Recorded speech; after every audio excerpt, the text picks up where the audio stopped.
of the biggest improvements to Magic the Gathering that I have seen in the last year or two, year and a half, has been the focus on standard Magic the Gathering sets. There was a day and age where a standard set would come out and we just knew the collector boxes were worth nothing. All of the cards in the set were going to be dirt cheap, no one was going to want to play with them, and aside from a few commander things here or there, everything was going to go down in value. Well, we have seemed to reinvigorate our love for these standard releases, and the releases have been more popular than ever. Looking back to things like Wilds, Ixalan, and yeah, we had a bumpy road but Karlov Manor, but have you looked at the price lately? It seems to be all the way back and into the last of this year with Thunder Junction, Bloomborough, and yeah, Duskmorn.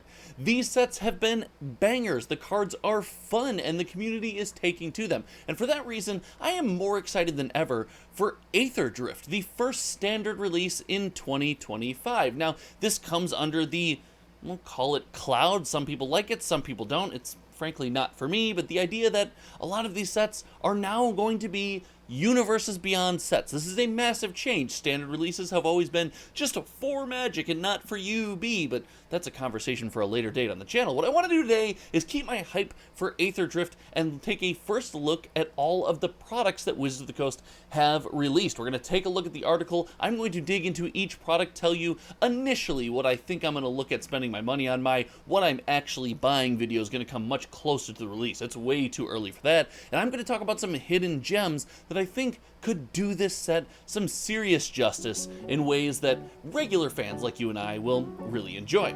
Alright, without further ado, let's take a look at some Aetherdrift. Now, as we get closer to the release, we here at Hometown TCG will track every single sold listing of sealed product on TCG Player so we can follow the market trends, the pumps, the dumps, and everything that you and I, the fans, spend our hard-earned money on the platform. If you like stuff like that, make sure you click the subscribe button, and right next to it, there's the channel membership button. It helps support everything we do here, helps pay the bills so I don't have to do that completely out of my pocket, and members get additional perks, like when Aetherdrift comes out, you get a discount on some collector box openings that I'm able to offer. But without further ado, I do want to take a look at some of these products, and I gotta tell you, I am pretty excited. It's hard for me to imagine a world where I don't really enjoy Aetherdrift, and the reason is we're not gonna have that much pure Magic the Gathering flavor. And I said in other videos that Foundations was a big deal because it felt like real Magic the Gathering. And while yes, I agree this is a side step to that, I still think it's close enough that I'm really going to enjoy it. And looking at some of the key art, I was vindicated when going through this article, but I want to really talk about the sets, subsets, and the actual products, and here we see a breakdown that makes me extremely happy. We have a regular standard set, we have a commander set, which I would argue you don't need. Like, let's just design fun cards and let commander players open the boxes, find some synergies, and play their cards. Don't force this on them. I digress. I'm okay with it. I understand that it needs to be there and that it sells boxes. And the special guest expansion symbol. And the special guest, in my opinion, has been a wonderful change, a wonderful revision to the list slot. Instead of having 350 cards, most of which have absolutely no value, when you hit one of these special guests, you generally feel pretty cool and pretty special. And I think it's funny that we see right here MSRP. MSRP is back in a big way, and as we look at the secondary market, I still don't think it will matter in any way, shape, or form. But I want to start here with the Play Booster box. This is the first iteration of the Play Booster where we are going to see 30 packs in a box. I will say that again, we're going to see 30 packs in a box. This is down from 36. So our normal Play Boosters that we have here, these thick boys right here, are going to be considerably smaller, but it is going to cost the same on a pack-by-pack basis. I did a whole video analysis on this. I do think cheaper boxes sitting on the shelf are going to be a plus, but I am not super, worried about the getting 6 packs less. I do think it's impactful, and I do think it could be setting us up to lower the quantity of packs and boxes even more in the future, but for right now, in a bubble in this moment, I don't think it's that big of a deal. And when we take a look at what you can get out of the Play Booster box, it seems pretty standard, right? It's standard. You see what I did there? It's pretty normal. We have done a good job, and Wizards of the Coast has done a good job of relegating truly special things to the collector box, making it feel special, and then keeping the play box about exactly that. Cracking packs, getting cards, and playing Magic with your friends. I really think this is going to be a continuation of that, just with, maybe 6 less packs and a cheaper overall price on the box on the shelf. So we got 6 to 9 commons, nice 3 to 5 uncommons, 1 to 4 rares or mythic rares. This is still the wildest range ever for my limited players out there. Shout out to you. This is such a wild range of possible outcomes. And then, of course, your non-foil token. This is a pretty standard box, and I want to get into kind of the more meat of this conversation, which I think begins with the collector booster box. Now, we're still seeing 12-pack collector booster boxes. I wasn't sure Wizards of the Coast at any moments could get us back down to very, very tiny collector booster boxes, things like Assassin's Creed and Aftermath. And let's not go back to super tiny collector booster boxes. I'm glad to see 12-pack boxes with all the cards in the packs. There's 15 card packs, 5 cards of any rarity, and a headliner card. Here is where interesting things start. This is where things begin. A headliner card in less than 1% of boosters. Now, that declared less than 1% of boosters right there it's important, and it's important because collectability in Magic matters, and the way they're doing collectability in today's day and age does seem to be working. They're having chase versions of cards with affordable regular versions that people playing the world's most played TCG can go out there and get. And they are setting the trap here with this headliner card in less than 1% of boosters. I think they went into this in their live stream, but they're setting the trap, the bait here perfectly. If you know what the headliner card is going to be, let me know in the comments section below.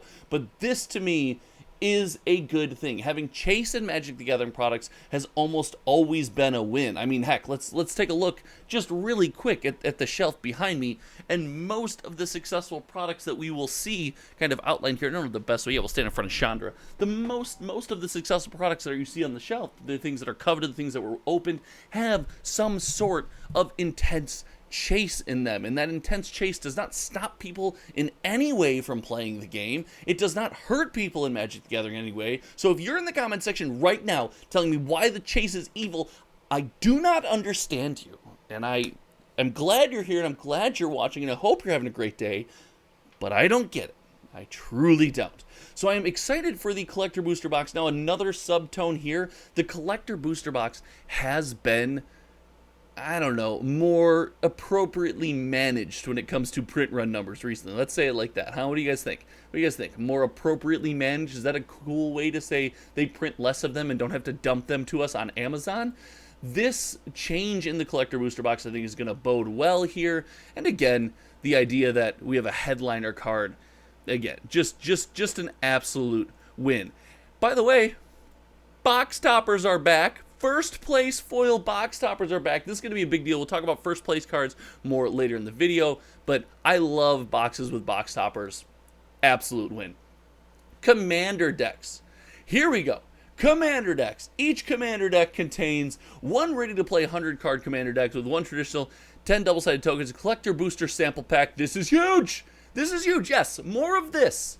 This is cool. Giving you a pack to crack with your commander deck is cool. You know what's not cool?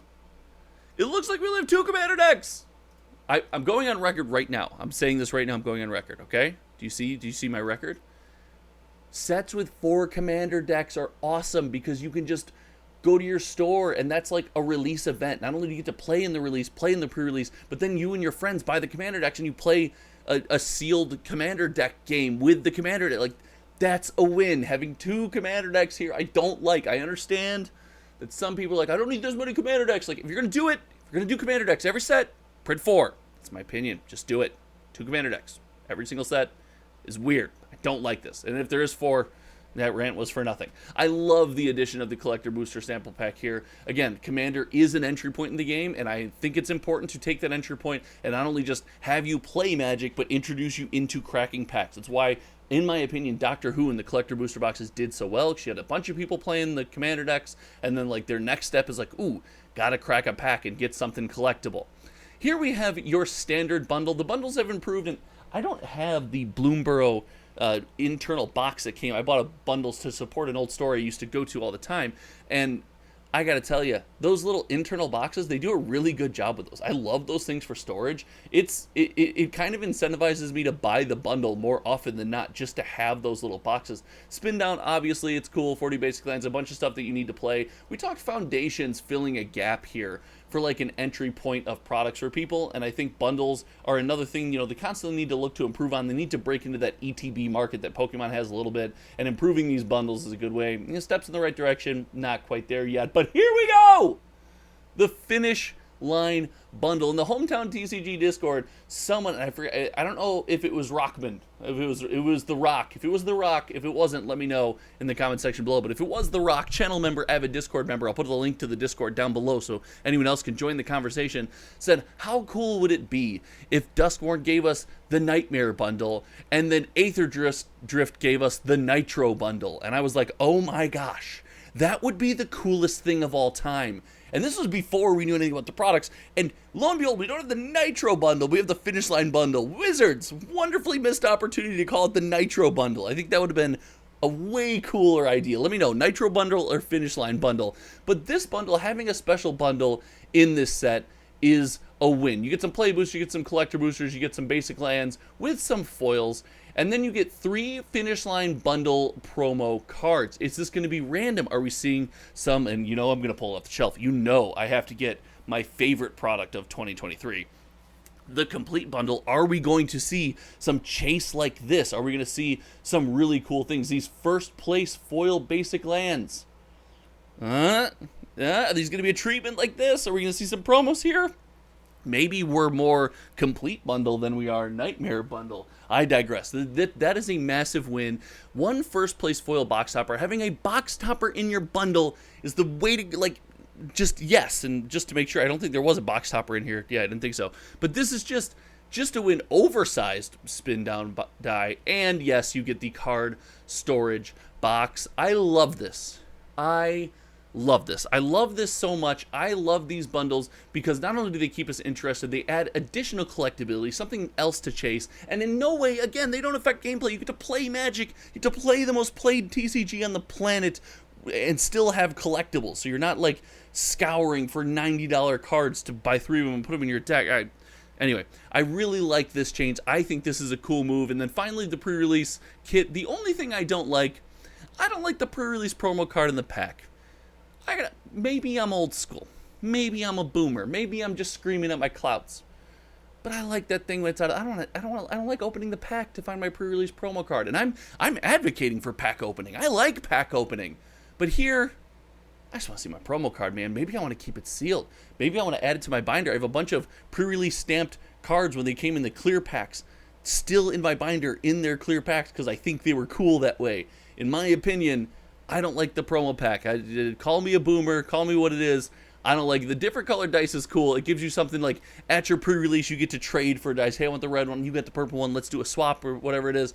I think this is cool. You get the little dex box. All in all, there's really nothing there. But there has been some changes, you know, adding that bundle, adding the first place bundle, getting this 1% card in collector boosters. I think we're setting up Aetherdrift to be an incredible set this year. I really do think, based on everything we just looked at, like, this could be a massive win. This could be a really cool set. It depends on how we're going to take to Universes Beyond, but I am more excited than ever after seeing the product rundown. But what do you guys think? Do you think Aetherdrift is going to be worth it? Do you think it's going to be a product you are interested in? Or do you think it might come in last place?